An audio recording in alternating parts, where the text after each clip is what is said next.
नमस्ते, म विवेक महतो भरतपुर 17 देखि।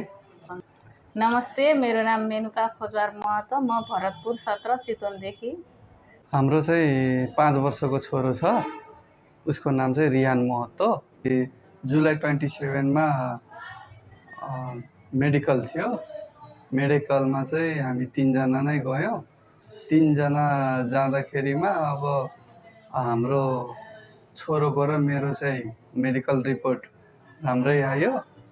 अनि मेरो श्रीमतीको चाहिँ मेडिकल प्रब्लम आयो, छातीमा दाग देखियो। हाम्रो चाहिँ इन्टरभ्यू अगस्त 29 मा थियो। अगस्त 29 मा चाहिँ छोरो र म मात्रै गयौँ।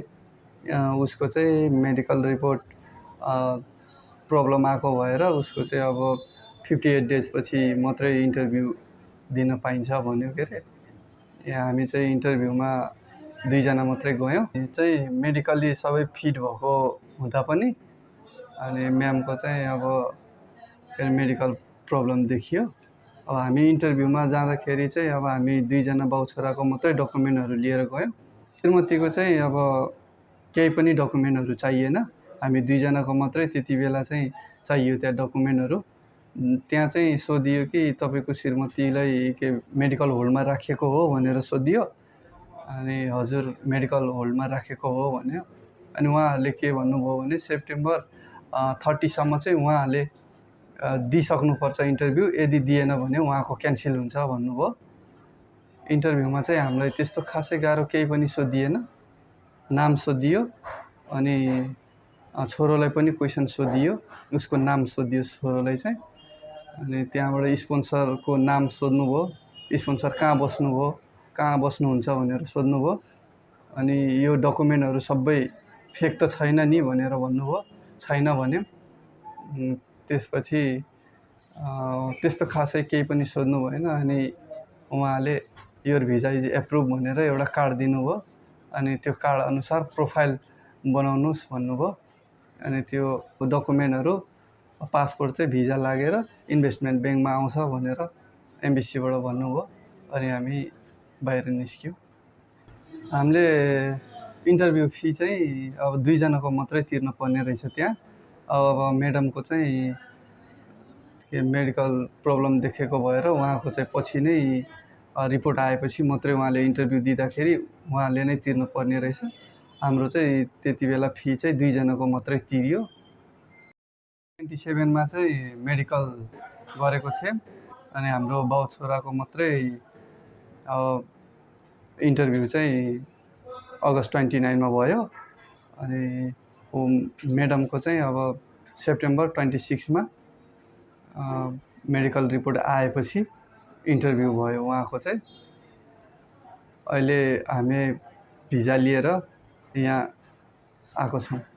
आइओएमले चाहिँ तपाईँको मेडिकल फिट छ, तपाईँको अब मेडिकल रिपोर्ट डाइरेक्ट एम्बेसीमा जान्छ, तपाईँको इन्टरभ्यू छ भनेर चाहिँ हामीलाई कल आयो। अनि म्याडमले चाहिँ 26 मा इन्टरभ्यू दिनुभयो। उहाँले पनि आज चाहिँ अब सेप्टेम्बर 28 मा हामीले चाहिँ चितवनबाट आज इन्भेस्टमेन्ट ब्याङ्कबाट भिजा लियौँ। मेरो बर्थ सर्टिफिकेट, पुलिस रिपोर्ट अनि विवाह दर्ता चाहिँ पछिबाट माग्यो। पासपोर्ट र फोटो माग्यो। अनि त्यसपछि म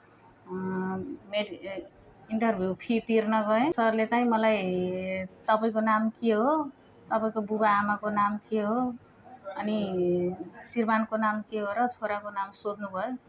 अनि तपाईँको डकुमेन्टहरू सबै ठिक छ नि भनेर सोध्नुभयो। अनि मलाई अनि नेपालीले त्यति मात्रै सोध्नुभयो। बाहिर बस्दै गर्नुहोस्, तपाईँको मेडिकल रिपोर्ट आएको छैन, एकछिन वेट गर्नुहोस् भनेर मलाई बाहिर बस्न भन्नुभयो।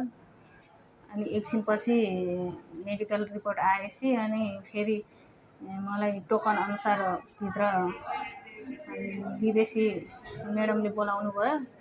अनि उहाँले फेरि तपाईँको नाम के हो भनेर सोध्नुभयो। अनि तपाईँ के काम गर्नुहुन्छ भनेर सोध्नुभयो। अनि तपाईँ नेपालमा के काम गर्नुहुन्छ भनेर सोध्नुभयो। अनि तपाईँ कुन देशमा बस्नुहुन्छ भनेर सोध्नुभयो। अनि तपाईँ के रिलेटिभ छ भनेर सोध्नुभयो। अनि म कजन अङ्कल भन्थेँ। तपाईँको कि तपाईँको हस्बेन्डको भनेर, अनि हस्बेन्डको भन्थेँ।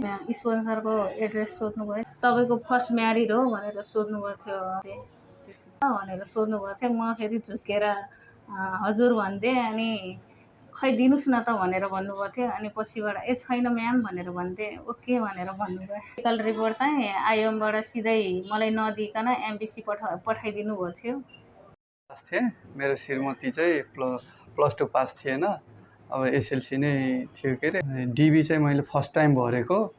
अब भर्दाखेरि चाहिँ अब मैले आफै फोटो चाहिँ मैले खिचेँ श्रीमतीको र छोरोको चाहिँ पहिल्यैको फोटो, पुरानै फोटो, पासपोर्ट साइजको फोटोहरू हालेको थिएँ। पछि इन्टरभ्यूमा चाहिँ उहाँहरूले धेरै प्रश्नहरू गर्नुभयो त्यो फोटोमा।